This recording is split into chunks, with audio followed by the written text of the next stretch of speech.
மாபெரும் தொழிலதிபர் ஆக வேண்டும் என்ற எண்ணம் எல்லோர் மனதிலும் இருக்கும் என்பதில் ஐயமில்லை. ஆனால் எப்படி தொழிலதிபர் ஆக வேண்டும் என்பதே எல்லோரின் கேள்விக்குறியாக உள்ளது. தொழிலதிபர் ஆக என்ன தகுதி வேண்டும்? பணக்காரராக இருக்க வேண்டுமா, இல்லை நன்றாக படித்திருக்க வேண்டுமா, இல்லை யாருடைய ஊக்கமாவது வேண்டுமா என்ற கேள்வி உங்கள் மனதில் எழுகிறதா?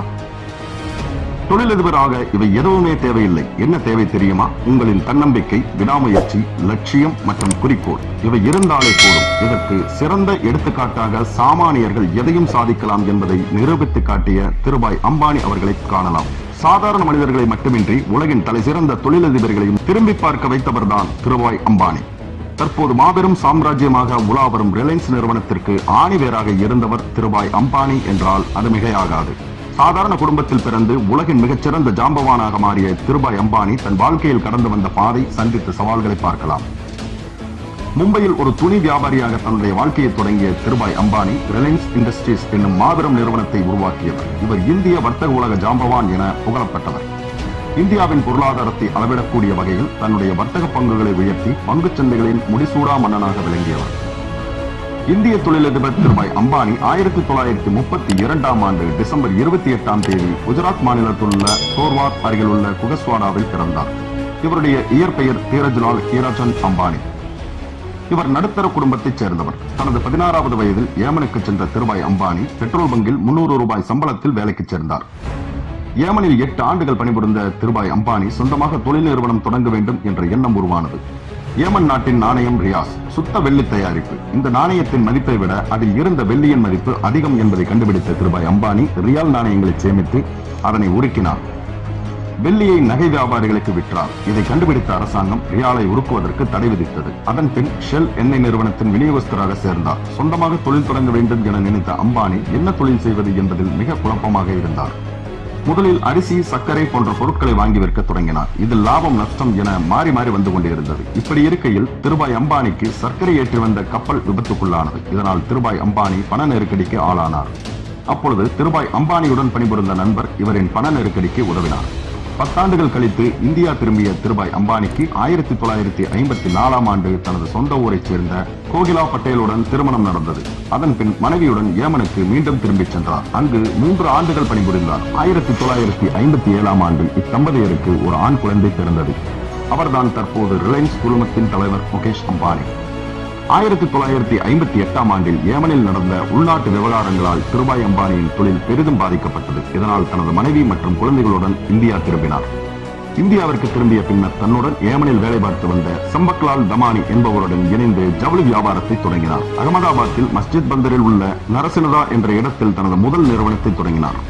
350 சதுர அடி மட்டுமே கொண்ட ஒரு அறையே அவரது முதல் நிறுவனமாகும். அங்கு ஒரு மேஜை, 3 நாற்காலிகள் மற்றும் ஒரு தொலைபேசி மட்டுமே இருந்தது. இந்த கம்பெனிக்கு அவர் வைத்த பெயர் ரிலையன்ஸ் கமர்ஷியல் கார்பரேஷன். ஜவுளி தொழில் லாபகரமாக சென்றாலும் திருபாய் அம்பானிக்கு அது போதுமானதாக இல்லை. ஒரு காலகட்டத்திற்கு பிறகு சம்பக்லால் தமானியுடன் ஏற்பட்ட கருத்து வேறுபாட்டால் தனியாக பிரிந்தார். அப்போது சம்பக்லாலின் ரிலையன்ஸ் பங்குகளை 6 லட்சம் ரூபாய் கொடுத்து விலைக்கு வாங்கினார் திருபாய் அம்பானி. மற்றவர்களிடம் ஏன் துணி வாங்கி விற்க வேண்டும், நாமே இந்த துணிகளை தயாரித்தால் என்ன என்ற கேள்வி அவருக்குள் எழுந்தது. 1967ஆம் ஆண்டு தன்னுடைய முதல் நூற்பாயை குஜராத்தில் கட்டினார். இதில் தன்னுடன் ஏமனில் பணிபுரிந்த நண்பர்களையும் இணைத்துக் கொண்டார். திருபாய் அம்பானியை போட்டியாக நினைத்த மற்ற பெரு முதலாளிகள் அவரிடம் ஜவுளிகளை வாங்கக்கூடாது என மொத்த விற்பனையாளர்களிடம் கட்டளையிட்டனர். அதனால் திருபாய் அம்பானியின் வியாபாரம் பெரிதும் பாதிக்கப்பட்டது. ஆனாலும் மனம் தளராத இவர் மொத்த வியாபாரிகளை விட்டுவிட்டு சில்லறை வியாபாரிகளிடம் முன்பணம் ஏதும் வாங்காமல் தனது பொருட்களை விற்றார். இதனால் சில நாட்களிலேயே அவருக்கு பல லட்சம் ரூபாய் லாபம் கிடைத்தது. ஆலை ஆரம்பித்து ஒரு வருடத்தில் 90 லட்சம் ரூபாய்க்கு ஜவுளிகள் விற்பனையானது. அடுத்த 10 ஆண்டில் ரிலையன்ஸின் மொத்த வியாபாரம் 600 மடங்கு உயர்ந்தது. அதற்கு பிறகு திருபாய் அம்பானியின் வாழ்க்கை ஏர்முகமாக அமைந்தது. அதே வேளையில் திருபாய் அம்பானி, கோகிலா தம்பதியினருக்கு முகேஷ் அம்பானியை தொடர்ந்து தீப்தி, ரீனா என 2 மகள்களும் அனில் என்ற ஒரு மகனும் பிறந்தனர். பின் ரிலையன்ஸ் நிறுவனத்தின் சார்பாக விமல் என்ற பிராண்ட் உருவாக்கப்பட்டது. தூய்மை என அர்த்தம் கொண்ட விமல் அனைவரிடமும் பிரபலமடைந்தது. மிக பரந்த சந்தைப்படுத்துதலின் காரணமாக விமல் வீட்டுக்கு வீடு அறிந்த பெயரானது. அதன் மூலம் இந்தியாவில் 400 கடைகள் ஆரம்பிக்கப்பட்டு லட்சக்கணக்கில் விமல் பிராண்ட் விற்பனை செய்யப்பட்டது. இதனால் 1977ஆம் ஆண்டுகளில் பிற்பகுதியில் இந்தியாவின் பல்வேறு பகுதிகளில் இருந்தும் சுமார் 58,000க்கும் மேற்பட்ட சிறு முதலீட்டாளர்கள் ரிலையன்ஸின் தொடக்க பொது பங்கு வெளியீட்டை வாங்கினர். இதனால் நாளுக்கு நாள் சிறு முதலீட்டாளர்களின் நம்பிக்கைகளை பெற்ற நிறுவனமாக இது மாறியது. குறிப்பாக சொல்ல போனால் 1982ஆம் ஆண்டிற்கு பிறகு அவர் பங்குச் சந்தையில் தன்னுடைய பங்குகளின் விலையை பன்மடங்கு அதிகப்படுத்தி பங்குச் சந்தைகளின் முடிசூடா மன்னனாக விளங்கினார். திருபாய் அம்பானி தான் மட்டும் உயர வேண்டும் என நினைத்தவர் அல்ல. தன் நிறுவனத்தின் பங்குதாரர்கள் முதல் பணிபுரியும் ஊழியர்கள் வரை அனைவருக்கும் வாய்ப்புகள் ஏற்படுத்தி கொடுத்தவர். 1986இல் இவர் நடத்திய பங்குதாரர்கள் மாநாட்டிற்கு உலகமே வியக்கும் வகையில் சுமார் 30,000 பங்குதாரர்கள் பங்கேற்று பிரமிக்க வைத்தனர்.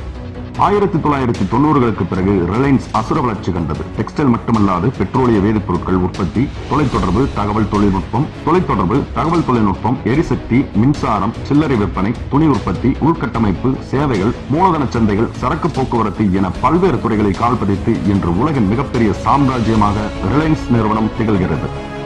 பாம்பே டையிங் நிறுவனத்தின் நசிவாடியா ரிலையன்ஸ் இண்டஸ்ட்ரீஸ் நிறுவனத்திற்கு மிக பெரும் போட்டியாளராக திகழ்ந்தார். நசிவாடியா மற்றும் திருபாய் அம்பானி இருவருமே அரசியல் வட்டாரங்களில் மிகுந்த செல்வாக்கு பெற்றவர்களாக இருந்தனர். மேலும் மிக கடினமான உரிமங்களை பெறும் திறனிற்கு நாடறிந்தவர்களாக இருந்தனர். நாட்கள் செல்ல செல்ல அகலத்தால் நாளேடான இந்தியன் ரிலையன்ஸ் இண்டஸ்ட்ரீஸ் நிறுவனத்திற்கு எதிராக தொடர்ச்சியாக பல கட்டுரைகளை வெளியிட தொடங்கியது. இதனிடையே திருபாய் அம்பானி கூடுதலான அங்கீகாரத்தையும் புகழையும் பெற்றுக் கொண்டிருந்தார்.